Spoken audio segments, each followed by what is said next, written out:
completely exposed. Nothing left to hide and nothing left to hold. Revealing to you what few have seen, my flaws, my mistakes, my scars, sharing with you my deepest possessions, my pain, my heartache, my love.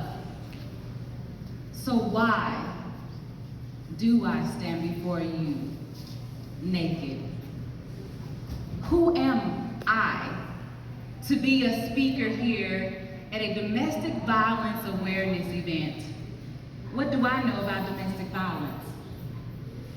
So you know I'm a mother, speaker, author, all these other different things, but I'm gonna give you a little bit of my story.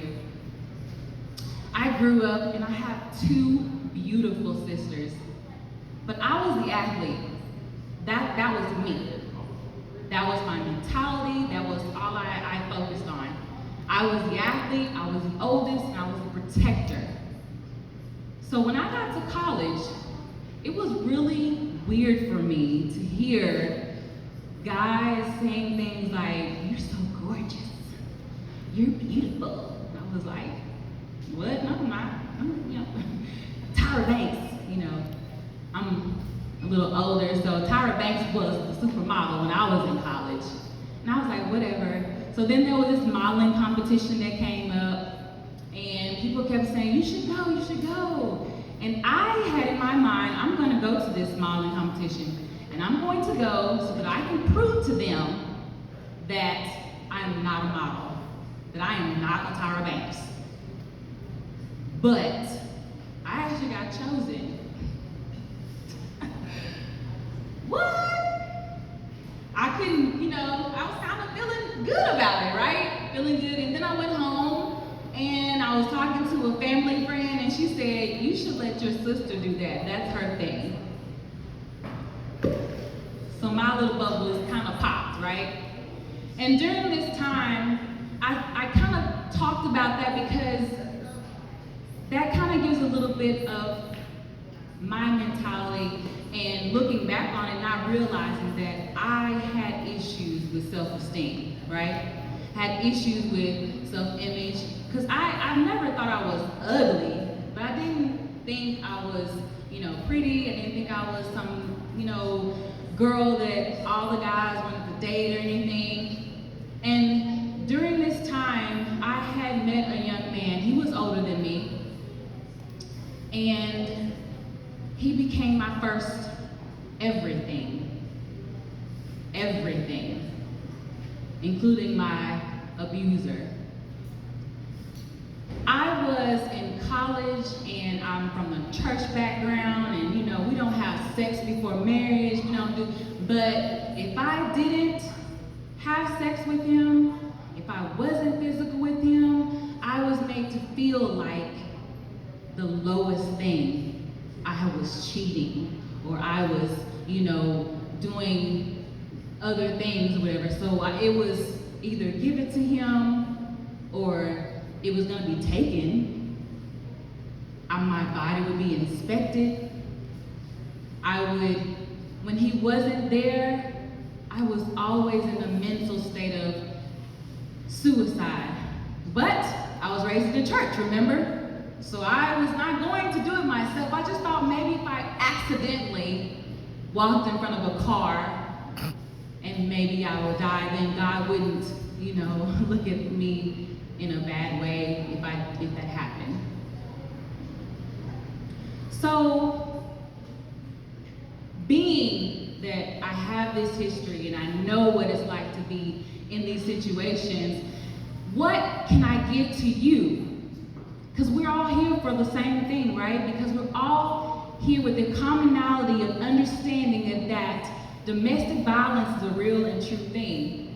But what can I give to help in that fight? I don't know if any of you were taking notes or if you wanted to take notes or anything, but one thing I want you to take at least a mental note of is a phrase that's called positive self-talk. Positive self-talk. So I want you to repeat after me. I will I will. I can. I am. So today, when I got ready to come up here, positively speaking, because some of us have a difficult time with positive affirmations, right? So this is a way you can start it. I will make a difference at this domestic violence awareness event. This is what I said to myself, right? I can make a difference at that domestic violence awareness event. I am capable, I have the abilities, I have the knowledge, I have the skills. I am making a difference at that domestic violence awareness event. So if there's someone at your job, if there's someone at your school, wherever it may be that says negative things to you like you're not gonna make it, you don't have the skills to be in that next position, you can, whatever. I will be a supervisor. I can be a supervisor.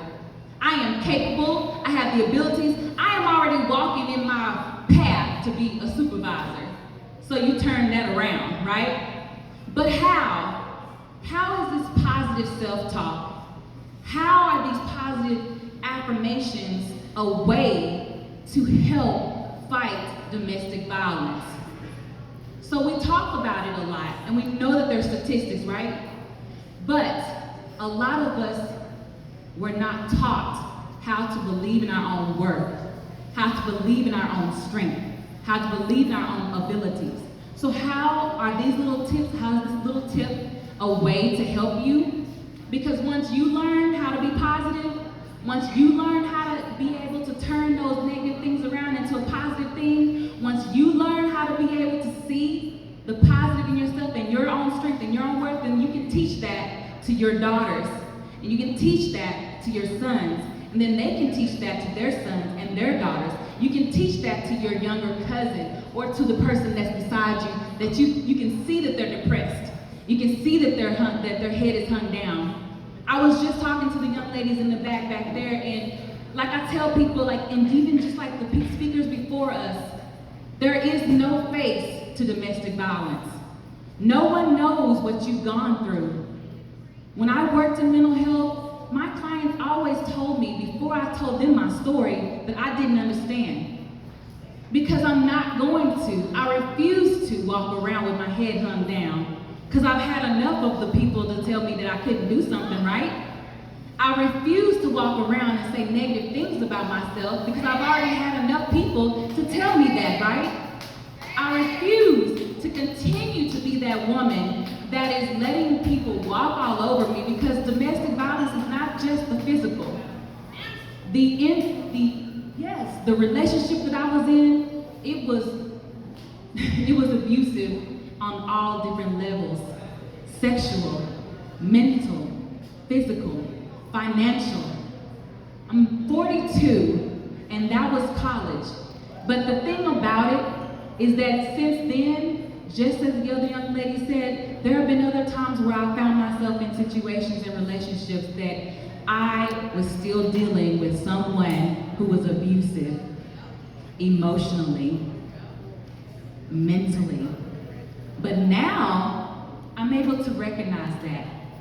People look at me now and they're like, you know, something's different about you. And the reason why they say that is because now I'm able to say, you know what, I am worthy. And my past does not mean that I am not worthy of a bright future.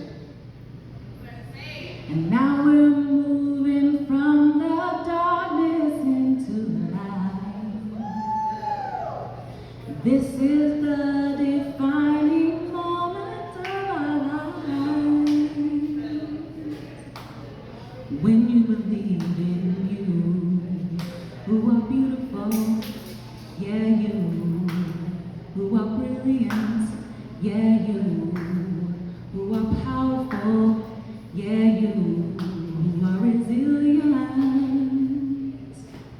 I am so thankful for this moment, this opportunity to be able to share with you. And just like I've told my children and I told everyone else, it doesn't matter if there were 1,000, 2,000, or 1 or 2 people in the building. What matters is that we understand our self-worth.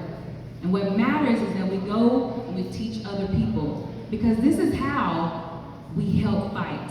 Not just by knowing the statistics, and not just by knowing the numbers, but understanding that we have to teach each other how to believe in our own self-worth. Thank you so much for this time and this opportunity. And you can look me up at crystalnicole.com if you want to talk to me later. Thank y'all.